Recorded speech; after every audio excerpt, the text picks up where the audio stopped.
ಕನ್ನಡ ಶೀಘ್ರಲಿಪಿ ಪ್ರೌಢದರ್ಜೆ ವೇಗಪತ್ರಿಕೆ ನವೆಂಬರ್ 2005 ಸ್ಟಾರ್ಟ್. ಮಾನ್ಯ ಅಧ್ಯಕ್ಷರೇ, ಸನ್ಮಾನ್ಯ ರಾಜ್ಯಪಾಲರು ಮಂಡಿಸಿರುವ ಭಾಷಣವನ್ನು ಅನುಮೋದಿಸುತ್ತಾ ನನ್ನ ಕೆಲವು ಮಾತುಗಳನ್ನು ಹೇಳುವುದಕ್ಕೆ ಇಷ್ಟಪಡುತ್ತೇನೆ. ರಾಜ್ಯದ ಸಾಧನೆ, ರಾಜ್ಯ ಜನಹಿತದಲ್ಲಿ ಹಾಗೂ ಜನರ ಹಿತಕ್ಕೋಸ್ಕರ ಮಾಡಿರತಕ್ಕಂಥ ಕೆಲಸಗಳನ್ನು, ಮಾಡಬಹುದಾಗಿರುವ ಯೋಚನೆ ಹಾಗೂ ಯೋಜನೆಗಳನ್ನು, ಸಾಧಿಸಿರತಕ್ಕಂತಹ ಸಾಧನೆಗಳನ್ನು ಜನತೆಯ ಮುಂದೆ ಈ ಅಧಿವೇಶನದ ಮುಖಾಂತರ ಮಂಡಿಸಿರುವುದನ್ನು ಗಮನಿಸಿದರೆ ಈ ರಾಜ್ಯದ ಅಭಿವೃದ್ಧಿಯ ಸರ್ವಾಂಗೀಣ ವಿಷಯದಲ್ಲಿ ಶ್ರೀಮಾನ್ ಎನ್. ಧರ್ಮಸಿಂಗ್ ರವರ ನೇತೃತ್ವದ ಸರ್ಕಾರ ಬಹಳಷ್ಟು ಸಾಧನೆಯನ್ನು ಮಾಡಿದೆ, ಮಾಡುತ್ತಾ ಹೊರಟಿದೆ ಎನ್ನತಕ್ಕ ಕನ್ನಡಿಯನ್ನು ಭಾಷಣದ ಮುಖಾಂತರ ನಮ್ಮ ಮುಂದೆ ಇಟ್ಟಿದ್ದಾರೆ. ಹಲವಾರು ಸಮಸ್ಯೆಗಳನ್ನು ರಾಜ್ಯ ಕ್ಲಿಷ್ಟಕರವಾಗಿರತಕ್ಕ ವಾತಾವರಣದಲ್ಲಿ ಎದುರಿಸಿದರೂ ಕೂಡ ಅಂಥ ಸಂದರ್ಭದಲ್ಲಿ ರಾಜ್ಯದ ಅಭಿವೃದ್ಧಿಯ ಕಡೆಗೆ ತನ್ನ ಗಮನವನ್ನು ವಿಶೇಷವಾಗಿ ಇಟ್ಟಿರತಕ್ಕಂಥದ್ದು ಸಾಧಿಸಿರತಕ್ಕಂಥ ಸಾಧನೆಯ ಅಂಕಿ ಅಂಶಗಳಿಂದ ಅರ್ಥವಾಗುತ್ತದೆ. ಜಲಾನಯನ ಅಭಿವೃದ್ಧಿಯ ಬಗ್ಗೆ ಹೇಳುವುದಾದರೆ ಇದು ಒಂದು ದೊಡ್ಡ ವಿಚಾರ. ಬಹಳಷ್ಟು ವರ್ಷಗಳ ಹಿಂದೆ ನಮ್ಮ ಎಲ್ಲ ಸರ್ಕಾರಗಳು ಬಹುಶಃ ಇದನ್ನು ತೆಗೆದುಕೊಂಡಿದ್ದರೆ ಇವತ್ತು ಏನು ಸಮಸ್ಯೆ ಇದೆ, ಕುಡಿಯುವ ನೀರಿನ ವಿಷಯದಲ್ಲಿ ಇರಬಹುದು, ಜಲ ಸಂಪನ್ಮೂಲವನ್ನು ರಕ್ಷಣೆ ಮಾಡುವಂಥ ವಿಚಾರದಲ್ಲಿ ಇರಬಹುದು, ಮಳೆ ನೀರನ್ನು ರಕ್ಷಣೆ ಮಾಡುವಂಥ ವಿಚಾರದಲ್ಲಿ ಇರಬಹುದು, ನಾವು ಈ ಸಂದರ್ಭದಲ್ಲಿ ಈ ಒಂದು ಬವಣೆಯನ್ನು ಎದುರಿಸುತ್ತಿರಲಿಲ್ಲ ಎನ್ನತಕ್ಕ ಮಾತನ್ನು ನಾನು ಹೇಳುವುದಕ್ಕೆ ಇಷ್ಟಪಡುತ್ತೇನೆ. ಇದು ಇಷ್ಟೊಂದು ಬಹುಪಯೋಗಿಯಾಗಿರತಕ್ಕಂಥ ಕಾರ್ಯಕ್ರಮವಾಗಿದ್ದು 2-3 ವರ್ಷಗಳ ನನ್ನ ಅನುಭವದ ಪ್ರಕಾರ ಎಲ್ಲೆಲ್ಲಿ ಗೋಕಟ್ಟೆಗಳನ್ನು ಕಟ್ಟುವುದಕ್ಕೆ ಸಾಧ್ಯವಿದೆ, ಎಲ್ಲೆಲ್ಲಿ ಬಂಡಿಂಗ್ ಮಾಡುವುದಕ್ಕೆ ಸಾಧ್ಯವಿದೆ, ಎಲ್ಲಿ ನೀರು ಅನಾವಶ್ಯಕವಾಗಿ ಹರಿದು ಹೋಗುತ್ತದೆ ಅಲ್ಲಿ ಸಿಮೆಂಟಿನ ಒಡ್ಡನ್ನು ಕಟ್ಟುವುದಕ್ಕೆ ಸಾಧ್ಯವಿದೆ. ಅದನ್ನು ಮಾಡಿದಾಗ ಅದರ ಪರಿಣಾಮ ಭಾರೀ ಪ್ರಮಾಣದಲ್ಲಿ ಜಲ ಸಂವರ್ಧನೆಗೆ ಅನುಕೂಲವಾಗಲಿದೆ. ನಮ್ಮ ರಾಜ್ಯಕ್ಕೆ ಸತತವಾಗಿ ಕಳೆದ 3 ವರ್ಷಗಳಿಂದ ಬರಗಾಲ ಬಂದಿದೆ. ಈ ವರ್ಷ ಕಳೆದ 3 ವರ್ಷಗಳಿಗಿಂತ ಹೆಚ್ಚು ಮಳೆಯಾಗಿದ್ದರೂ ರಾಜ್ಯದ ಹಲವು ಭಾಗಗಳಲ್ಲಿ ಬರದ ಪರಿಸ್ಥಿತಿ ಮುಂದುವರೆದಿದೆ. ರಾಜ್ಯದ ಒಟ್ಟು ತಾಲೂಕುಗಳ ಪೈಕಿ 98 ತಾಲೂಕುಗಳಲ್ಲಿ ಸಾಧಾರಣಕ್ಕಿಂತ ಕಡಿಮೆ ಮಳೆಯಾಗಿದೆ. ನಮ್ಮ ಜಲಾಶಯಗಳಲ್ಲಿ ಸಾಕಷ್ಟು ನೀರು ಸಂಗ್ರಹವಾಗಿರುವುದು ಸಮಾಧಾನಕರ ಸಂಗತಿ. ಮಳೆ ನೀರು ಕೊಯ್ಲಿನ ಸದ್ಯದ ಪರಿಣಾಮಗಳನ್ನು ಪರೀಕ್ಷೆಗೊಳಪಡಿಸಲಾಗಿದೆ ಮತ್ತು ಕೃಷಿ ಕಾರ್ಯಾಚರಣೆಗಳನ್ನು ಒಂದು ಹೊಸ ಭರವಸೆಯೊಂದಿಗೆ ಪ್ರಾರಂಭಿಸಲಾಗಿದೆ.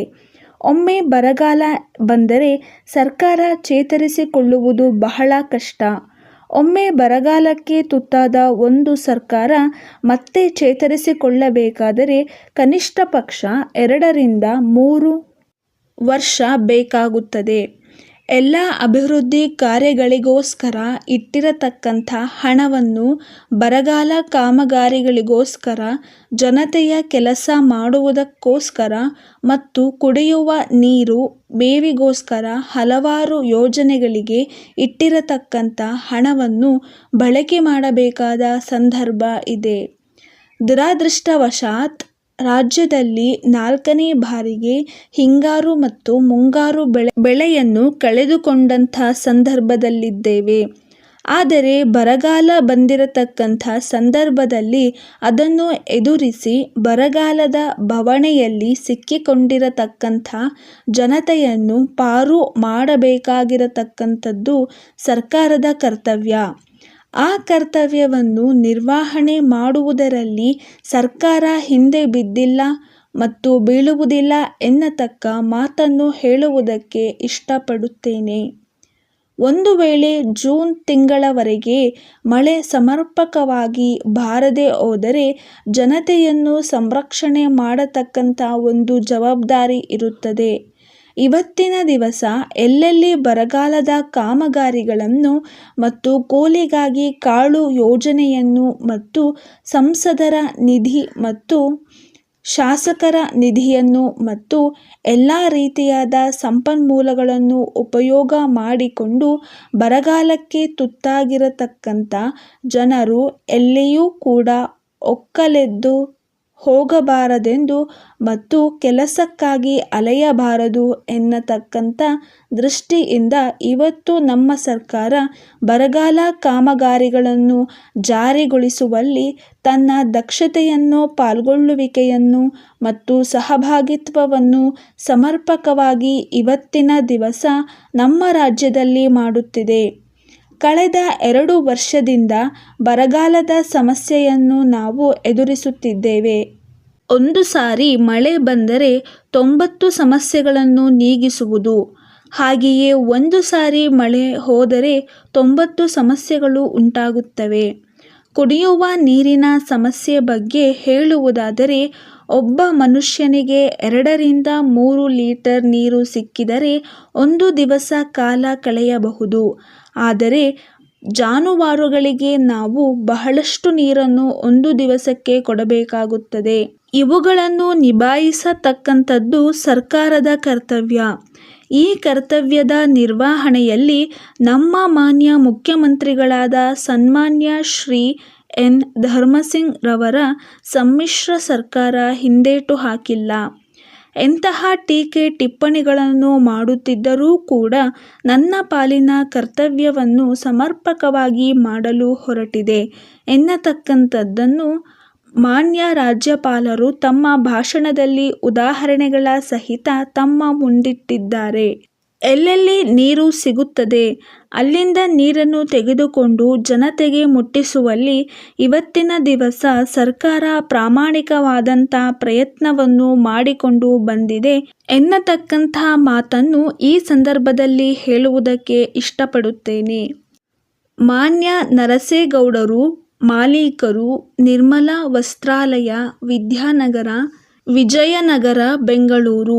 ಮಾನ್ಯರೇ, ನೀವು ದಿನಾಂಕ 15ನೇ ಏಪ್ರಿಲ್ 2005 ಬರೆದ ಪತ್ರ ಮತ್ತು ಅದರೊಂದಿಗೆ ಕಳುಹಿಸಿದ 35,000 ರೂಪಾಯಿಯ ಬೇಡಿಕೆ ಹುಂಡಿ ತಲುಪಿದೆ.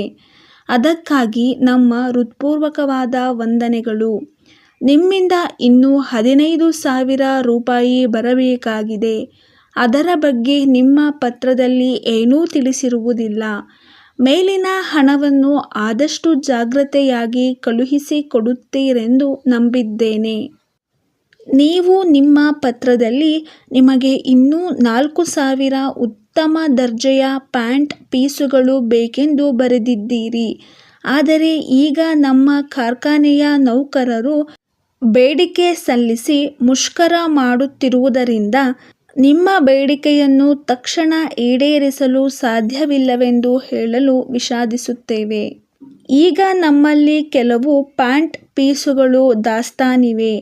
ನೀವು ನಿಮ್ಮ ಪ್ರತಿನಿಧಿಯನ್ನು ಕಳುಹಿಸಿ ಪ್ಯಾಂಟ್ ಪೀಸ್ಗಳನ್ನು ಆರಿಸಿದ ನಂತರ ಸುಮಾರು 2,000 ಪ್ಯಾಂಟ್ ಪೀಸ್ಗಳನ್ನು ಕಳುಹಿಸಲು ಸೂಕ್ತ ವ್ಯವಸ್ಥೆ ಮಾಡುತ್ತೇವೆ. ನಮ್ಮ ಕಾರ್ಖಾನೆ ನೌಕರರ ಬೇಡಿಕೆಯನ್ನು ಈಡೇರಿಸಲು ಇನ್ನು ಕೆಲವೇ ದಿವಸಗಳಲ್ಲಿ ಪ್ರಯತ್ನ ಮಾಡುತ್ತೇವೆಂದು ಭರವಸೆ ಕೊಟ್ಟಿದ್ದೇವೆ. ನೌಕರರು ಕೆಲಸಕ್ಕೆ ಹಾಜರಾದ ನಂತರ ಉಳಿದ 2,000 ಪ್ಯಾಂಟ್ ಪೀಸ್ಗಳನ್ನು ಕಳುಹಿಸಲು ವ್ಯವಸ್ಥೆ ಮಾಡುತ್ತೇವೆ ಮತ್ತು ತಮಗೆ ತೊಂದರೆ ಆಗಿದ್ದರೆ ವಿಷಾದಿಸುತ್ತೇವೆ. ನಾವು ನಿಮಗೆ ಹಿಂದಿನ ಸಾರಿ ಕಳುಹಿಸಿದ ಪ್ಯಾಂಟ್ ಪೀಸ್ಗಳಲ್ಲಿ ಕೆಲವು ಪ್ಯಾಂಟ್ ಪೀಸ್ಗಳು ಉತ್ಪಾದನಾ ತಪ್ಪುಗಳಿಂದ ಕೂಡಿದ್ದುದಾಗಿ ತಿಳಿಸಿದ್ದೀರಿ. ತಾವು ದಯವಿಟ್ಟು ಆ ಪ್ಯಾಂಟ್ ಪೀಸ್ಗಳನ್ನು ಹಿಂದಕ್ಕೆ ಕಳುಹಿಸಿ ಕೊಟ್ಟರೆ ನಾವು ತಕ್ಷಣ ಬೇರೆ ಪ್ಯಾಂಟ್ ಪೀಸುಗಳನ್ನು ಕಳುಹಿಸಲು ವ್ಯವಸ್ಥೆ ಮಾಡುತ್ತೇವೆ ಮತ್ತು ಇನ್ನು ಮುಂದೆ ಈ ರೀತಿ ತಪ್ಪುಗಳು ಆಗದಂತೆ ಎಚ್ಚರಿಕೆ ವಹಿಸುತ್ತೇವೆಂದು ನಿಮಗೆ ಭರವಸೆ ಕೊಡುತ್ತೇವೆ. ನೀವು ನಿಮ್ಮ ಪತ್ರದಲ್ಲಿ ಕೇಳಿರುವ ಸಿದ್ಧ ಉಡುಪುಗಳು ಪ್ರಸ್ತುತ ತಮ್ಮಲ್ಲಿ ದಾಸ್ತಾನು ಇಲ್ಲದಿರುವುದರಿಂದ ಇನ್ನು ಕೆಲವೇ ದಿನಗಳಲ್ಲಿ ಸರಬರಾಜು ಮಾಡುತ್ತೇವೆಂದು ಭರವಸೆ ನೀಡುತ್ತೇವೆ. ನಿಮಗೆ ಇನ್ನೊಂದು ವಿಷಯ ತಿಳಿಸಬೇಕೆಂದರೆ, ನಾವು ಮುಂದಿನ ತಿಂಗಳಿನಿಂದ ಕೊಳ್ಳುವ ಎಲ್ಲ ಬಟ್ಟೆಗಳ ಮೇಲೆ ಶೇಕಡ 15ರಷ್ಟು ಸೋಡಿ ಕೊಡಲು ನಿರ್ಧರಿಸಿದ್ದೇವೆ. ನಿಮ್ಮ ವ್ಯಾಪಾರ ಸಂಬಂಧ ಮೊದಲಿನಂತೆ ಇನ್ನು ಮುಂದೆಯೂ ಸಹ ಇದೇ ರೀತಿ ಮುಂದುವರೆಯಲೆಂದು ಹಾರೈಸುತ್ತೇನೆ. ತಮ್ಮ ವಿಶ್ವಾಸಿ, ಮಾಲೀಕರು, ತನುಜಾ ಬಟ್ಟೆ ಕಾರ್ಖಾನೆ.